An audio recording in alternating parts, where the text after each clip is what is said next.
Hi, I'm Jess Finster, Community Director at Bethesda, and I'm here today at Bethesda Game Studios to talk to you all about the next update coming to Starfield.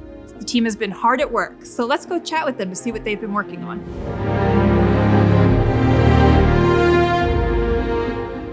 So with Update 4 on the horizon, what are some of the new features that players have to look forward to? So we've seen a lot of feedback online that players really want a lot more utility and detail in our surface maps. So we took what's there, we blew it all up, and instead now we have a whole new aesthetic to the surface maps where you can see the terrain, all the detail in the terrain, trees, rocks, all the structures in the loaded zone. It's a lot easier to navigate. We've also made it easier to get around the cities. You can see markers for all the shops, the enhanced boutiques, restaurants, you name it, it's all there. It's a lot easier to get around now. With Update 4, we're also adding a bunch of gameplay options. So for that, players can really tune their experience how they prefer. We're adjusting things like capacity of vendor credits, the actual carry weight. Additionally, affects to difficulty.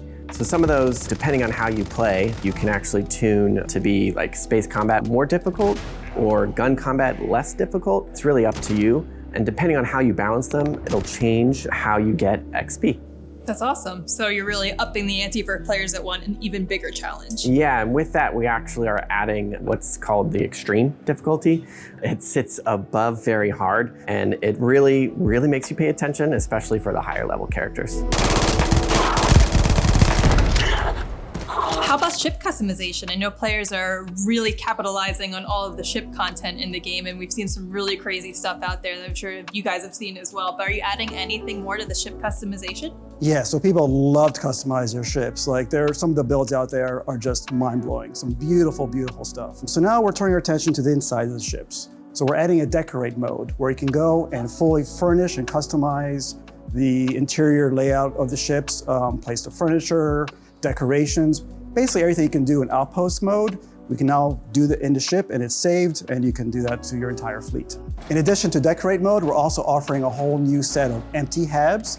So basically, instead of pre-cluttered habs in the shipbuilder, we'll have a new set where there's no furniture, there's no decoration, nothing. It's a total blank slate, so players can just kind of fill it up with their own stuff. That's amazing. They'll really get to emulate whatever their personality showcases outside on the inside then. Yeah, exactly. New Game Plus. Is there anything being added to this update that helps the players after they've completed the campaign to return to the game? Yeah, so if you're like me and you find the more you go through the Unity, the more you become the hunter, the one thing I want to do is be able to respec my traits. So we're adding that. So in case you're getting tired of Wanted or want to change your alien DNA, and you really want that new dream home experience, you get to choose that when going through the Unity. In addition, you'll be able to rechange your appearance. Really living that next second life, huh? Exactly. Awesome. Is there anything else that you guys want to share about this update that players have to look forward to? I mean, you've already shared a lot as it is. We're focusing now on our Xbox Series X players with this update. We're giving them some settings where they can help prioritize between performance or visual.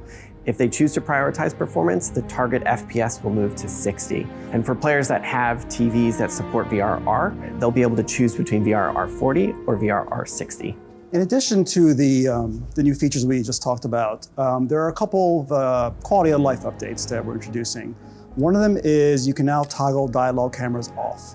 So instead of getting that sort of focus zoom in on whatever NPC you're talking to, it just stays in normal default camera mode. It's a little more immersive that way. Some players may prefer that. Love it.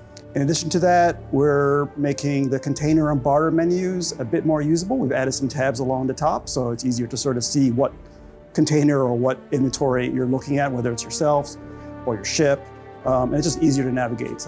Basically, inventory and item management, it's a small thing, but it actually, I think, makes it a lot nicer. So Tim, we just talked to Joe and Isfan a little bit about Update 4 and what's coming, but is there anything else that you want to talk about that's down the horizon? So the team is working on our first land vehicle, so you can drive around on planets. Obviously, we're working on more quests and the massive Shattered Space expansion. That's all very exciting. What about creations? Anything you can share there? I think we mentioned it earlier this year, but we've sent out our beta toolkit to verified creators, so hopefully more information on that soon. That's awesome. Thank you so much for your time, Tim. Hey, no problem, Jess. That's all we have time for today. Thank you so much for joining us and for your continued feedback. Just a reminder, the update is available on Steam Beta today and will be available on all platforms later this month. So we'll see you in the stars.